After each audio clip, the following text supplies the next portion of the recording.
and welcome to another episode of Wines for the Times. My name is Judith Stamford and I'm your host today. Before we get started on today's wine tasting, however, I wanted to go over stemware or wine glasses. Do they matter? Well, as long as you're enjoying your wine, it shouldn't matter what you drink it out of. If you drink it out of a bottle or a coffee cup or a plastic cup or a wine glass with a stem or without a stem is entirely up to you.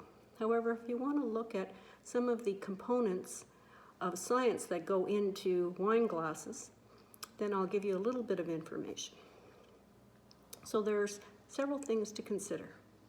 The thinner and taller a wine glass is, will preserve bubbles. So if you're having a champagne, you want to have a thin and tall wine glass.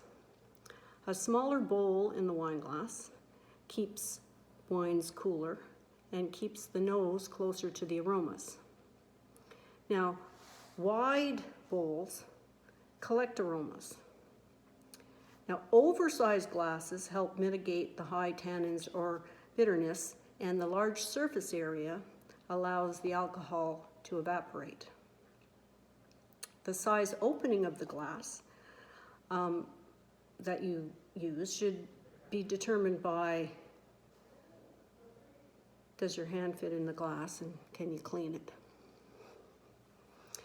The one thing that you should always keep in mind, however, is that you need space above the wine to collect the aromas. So never fill your wine glass to the brim, or your coffee cup, or whichever vessel you're using to drink, because you really need to use your nose before you taste, because that's part of the whole experience.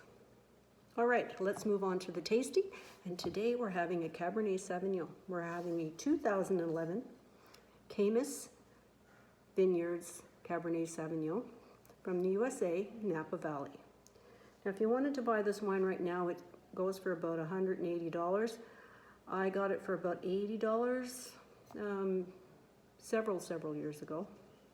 It's about 14.8% alcohol. So here we go. We're going to pour the wine into the glass.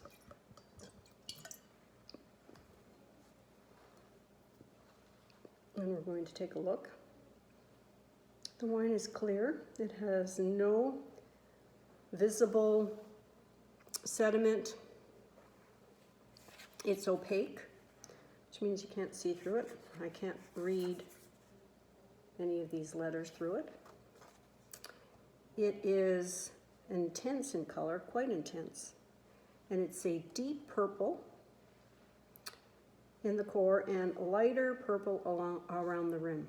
Now if I do this and I look at the legs, and I don't know if you can see that, it has medium legs coming along, which seem to indicate the higher alcohol content.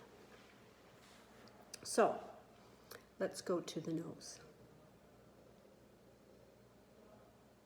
So this bottle has been open for about an hour, so it's had a little bit of time to breathe. The wine is in good condition. It has medium intensity. It has a bouquet of mocha, chocolate, some black cherry, and I'm getting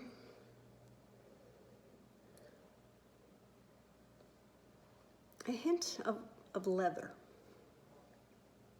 So let's have a taste.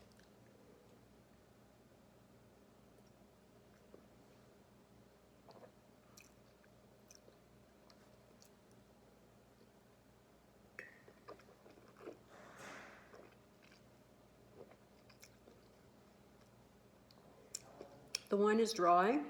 It has a high acidity. It has medium chewy tannins. I'm tasting chocolate, black cherry,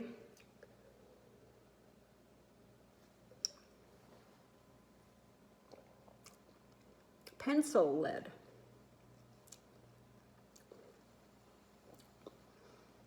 I can feel the alcohol. It's quite high compared to some of the previous wines I've had.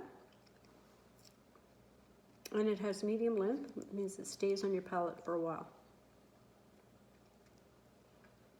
So I've had this wine before, and I'm a little disappointed with the overall taste of this vintage or of this bottle. I think that this wine has reached maturity and should be consumed right now. I think that leaving it in the bottle any longer isn't going to do anything for this wine.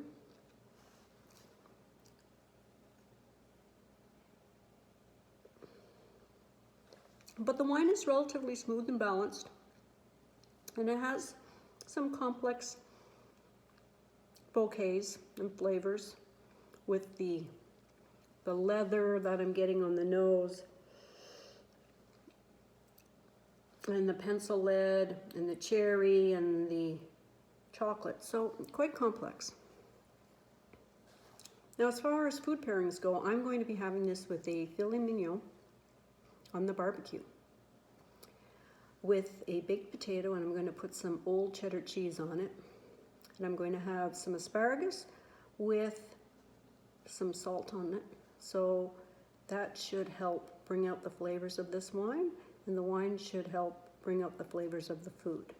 So I'll have to let you know how that pairs together, and I'll catch you next time, and thank you for listening. Oh, and one more thing, don't forget to like and subscribe to my YouTube channel.